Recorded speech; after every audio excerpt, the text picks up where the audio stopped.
Хорвогийн хүчрэг амтан хүн. Хосгүй хөгжилд ухаан сэтгэхүйд хүн. Өстэй толгойн доторх үрэмжийн хүчит уураг тарихаараа үхэр хийгээд адгуус амтнаас ялгарна.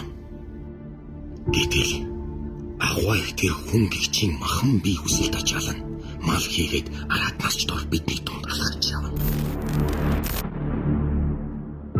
Энэ үгний араас элдэв шошог хэрэггүй. Эцэг хүн үгээр элвийн гэмтэн хийж байна.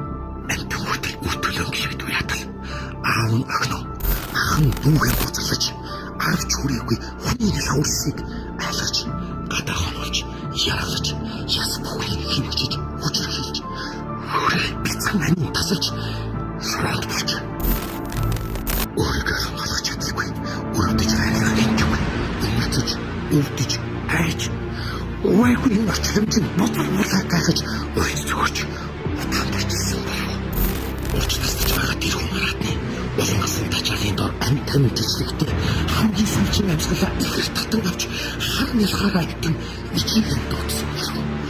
Ачаагүй тэр цамталчид адгийн хүнсүүд алгын чинийхэн цээжиндээ хуран чинийхэн зүрхийг яаны хөтөлсөөр яаж бид чимээгүй сууж болох юм бэ? Элдв байгуулж жасаар цуглаа эмнэлэг цагтаа эрх зүй хуульч хэрэггүй. Эргэлжсэн нүүр номонд эрхийн хурууч хэрэггүй. Энэ зөвхөн эцэг эгэл олны хариуцлага ястай хэрэгтэй. Хүүхдийнхээ төлөө бурууг бүйтгвэ.